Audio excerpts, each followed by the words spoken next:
ng mga nagbabagang balita. Sunog sumiklab sa Del Gallego, Camarines Sur. Aabot sa 10 istruktura, natupok ng apoy. Rehab patient sa San Fernando, Camarines Sur, nakuhanan ng hinihinalang shabu. At Camarines Sur, ilang araw na nakakaranas ng danger level na heat index.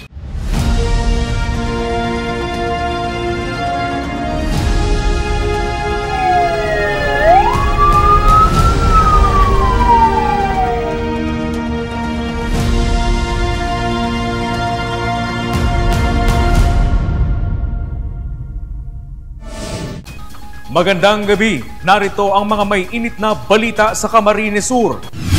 Aabot sa 10 istruktura na kinabibilangan ng ilang kabahayan ang nasunog sa Del Gallego, Camarines Sur, habang sa Calabanga, linya ng Telcos at Casoreco nagliyab matapos masabitan ng boom truck.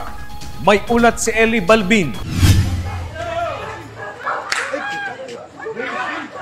Patawag na po ng bumbero. Nagngangalit na apoy ang gumising sa mga residente sa Barangay Poblasyon Del Gallego, Camarines Sur pasado 1:00 ng madaling araw nitong Mayo 14. Maririnig sa video ang pagsigaw ng ilang residente para apulahin ang apoy.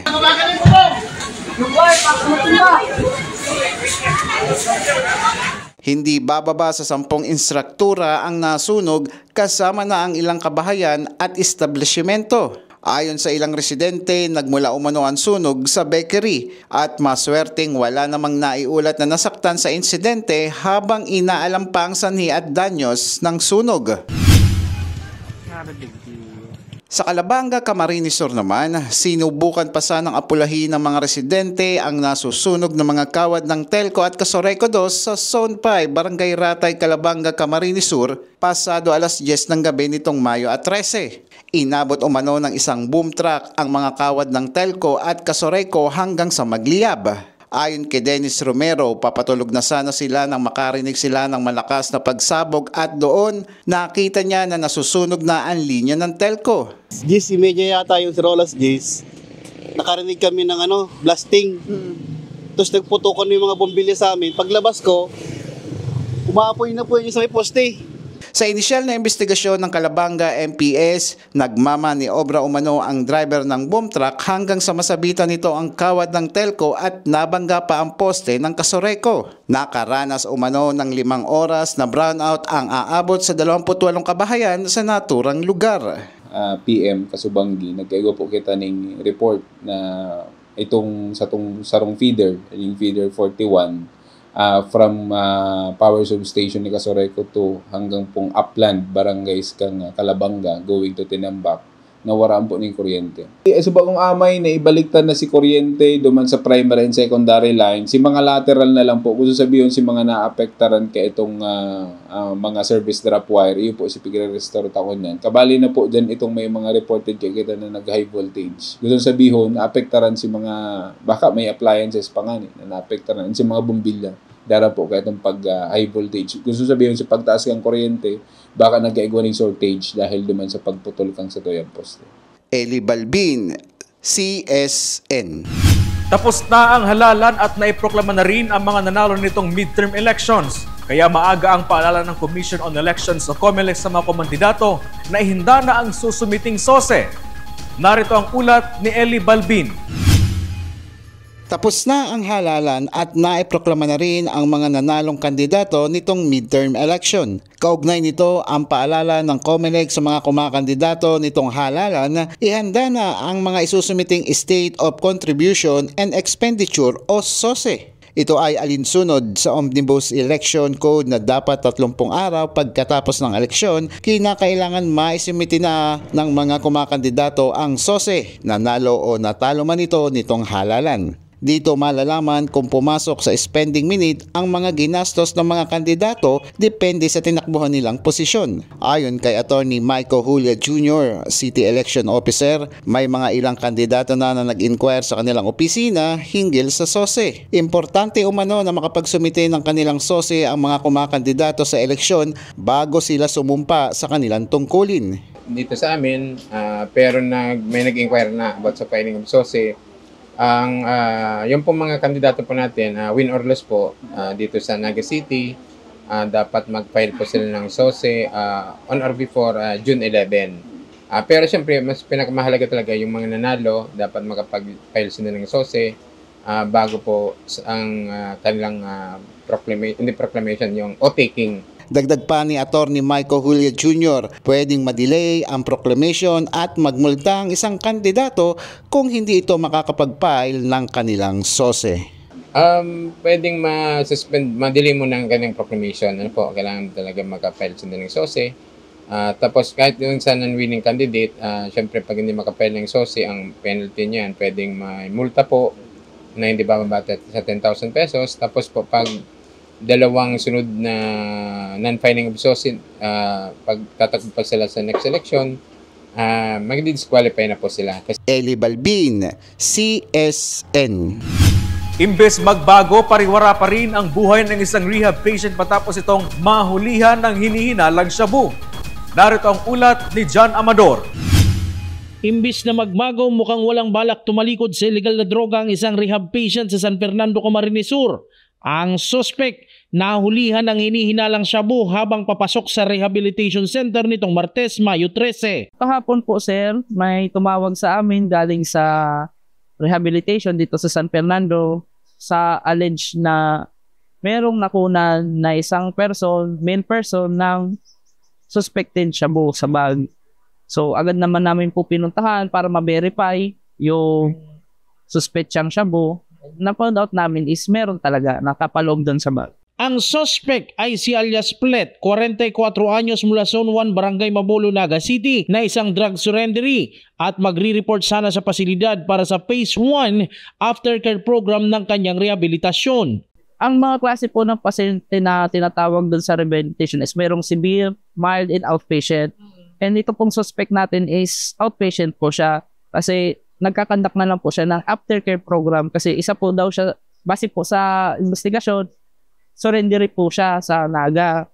Then, after po nito, nag-undergo siya ng probation, then aftercare program, which is, yun na nga po, sana yung pupuntahan niya, kasi base po sa suspect, patapos na po sana daw yung phase 1 niya. Mahaharap sa kasong paglabag sa Section 11 ng RA 9165 ang suspect o ang iligal na posesyon ng pinagbabawal na droga. Nagkausap naman ang PNP, lokal na opisyal at rehab center sa pag-monitor sa mga nasa programa ng rehab. Yung usapan po ng PNP, especially dyan sa rehabilitation, is to promote pa rin yung anti-criminality na regarding sa drugs. So, kaya kinausap ko po si Kapitan ng Pamukid na kung pwede, i-monitor ulit yung mga nagre-report or tinatawag natin na aftercare program dito po sa San Fernando para ma-monitor na talaga sila ay hindi na bumabalik sa masamang bisyo. Pwede po siyang maharap sa kasong Republic Act 9165, Section 11, Illegal Possession of Anti-Illegal Drugs. John Amador, CSN. Mayor-elect ng Pasakaw, Camarines Sur pinangunahan ang pagbaklas ng mga campaign posters nitong halalan. 5-day grace period sa pagbaklas ng mga election materials. Muling pinaalala ng COMELEC. Narito ang ulat.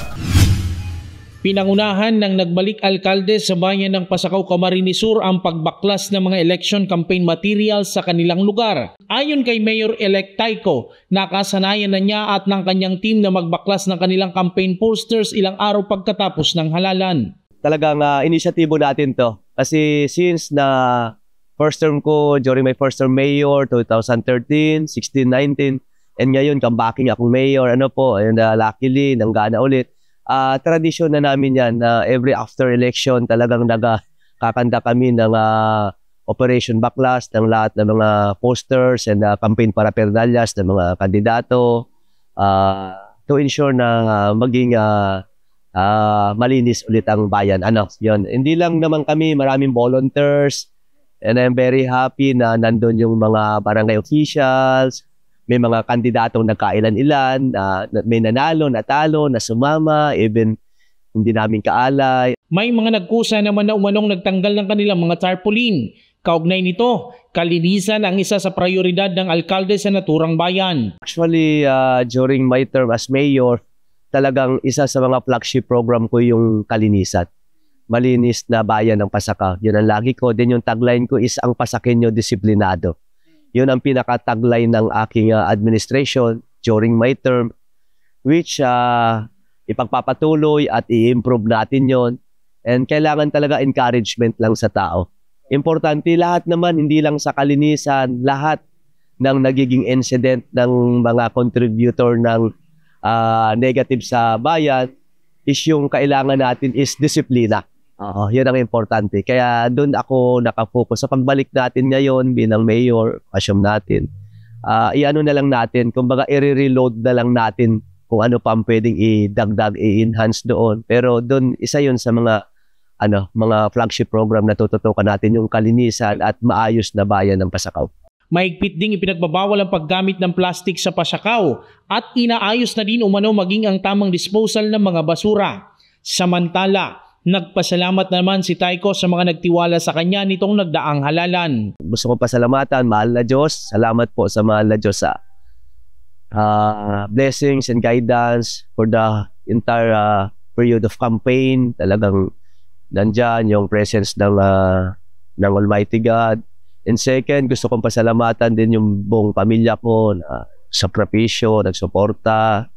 And sa lahat ng mga supporters, mga tumulong, mga volunteers, lahat na talagang nagpakita ng appreciation ng pagbabalik ko bilang alkalde ng bayan ng Pasakaw. Talagang simula sa simula, naramdaman ko kung paano nila hinahanap yung dating mayor nila, sa totoo lang. Kaya nakita yung turnout ng election. Salamat, maraming salamat sa inyo, and pakiusap ko, tapos ng election, tulong-tulong tayo. Gusto ko din pasalamatan po si Governor El Rey Villaferte at Congressman Lloyd G. Villaferte. Salamat sa pamilya Villaferte. Talagang sobra-sobra suporta nyo sa amin, lalong-lalo na sa bayan ng Pasakaw. Jan Amador, CSN. Hindi bababa sa 30 motorista ang natiketa ng Land Transportation Office, Highway Patrol Group at PNP. Ilang motorista emosyonal ng matiketa ng mga otoridad. Narito ang ulat ni Eli Balbin. Isa-isang pinara ng mga tauhan ng Land Transportation Office o LTO, katuwang ang Highway Patrol Group at Milaor MPS, ang mga motoristang ito sa isinagawang roadside inspection at checkpoint sa kahabaan ng Maharlika Highway sa bayan ng Milaor, Camarines Sur. 29 na motorista ang natikitan, ayon yan sa hepe ng Pamplona na si Nero Claro. Iba't ibang violation ang ipinataw sa mga motorista dahil sa paglabag sa batas trapiko. Tulad na lang ni Alvin na emosyonal ng matikitan dahil sa wala siyang lisensya. Wala pong lisensya. So, ano nangyari? Nasaan yung motor mo? I-impound po. Okay. Saan ka sana papunta? Trabaho po. Di pa po kasi nakaka-recover. Yung pangkuhang lisensya, inagastos pag opera sa Papa. Ang ganitong mga roadside inspection ay pabor ang ilang motorista. Gusto ko po yan, yung mga ganyan sistema. Yung lagi may checkpoint, gusto ko po yan.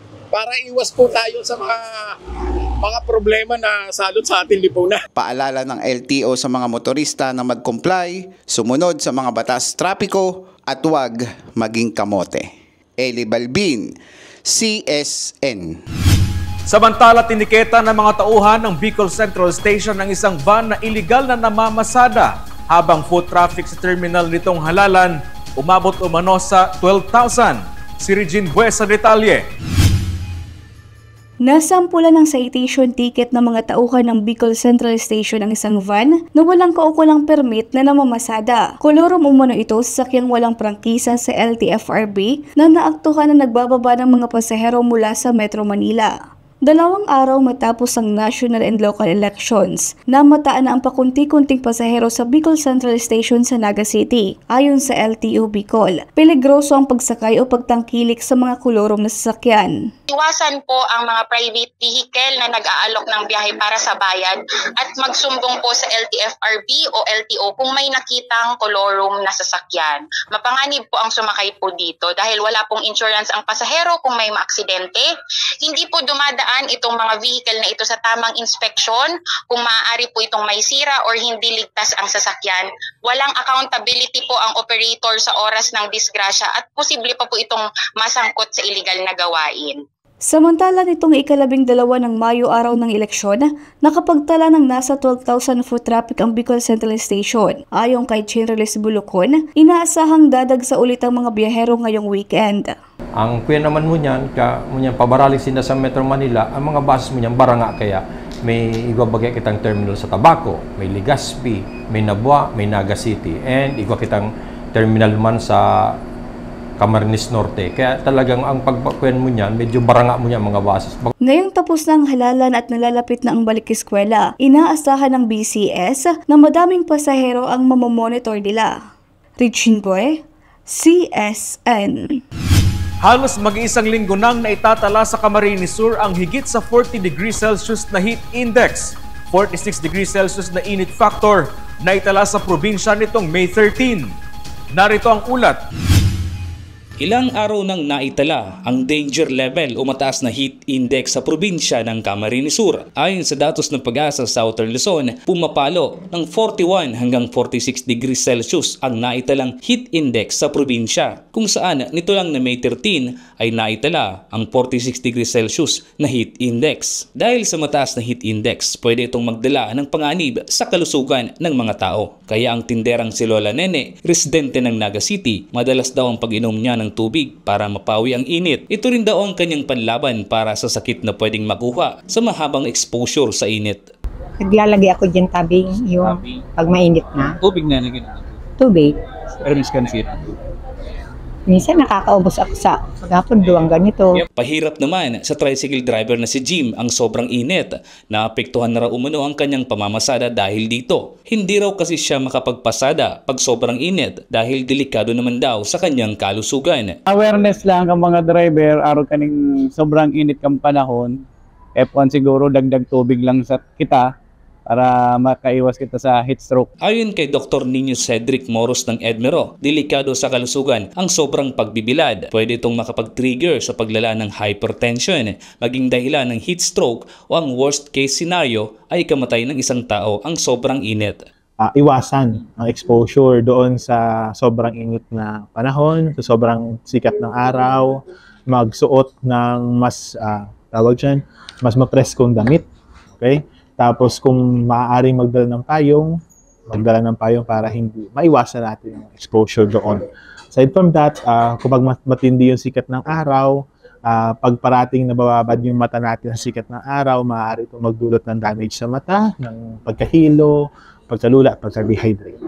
Samantala, ayon naman sa Pag-asa Southern Luzon, pwedeng maramdaman ang dry season o tag-init hanggang huling linggo ng Mayo o unang linggo ng Hunyo.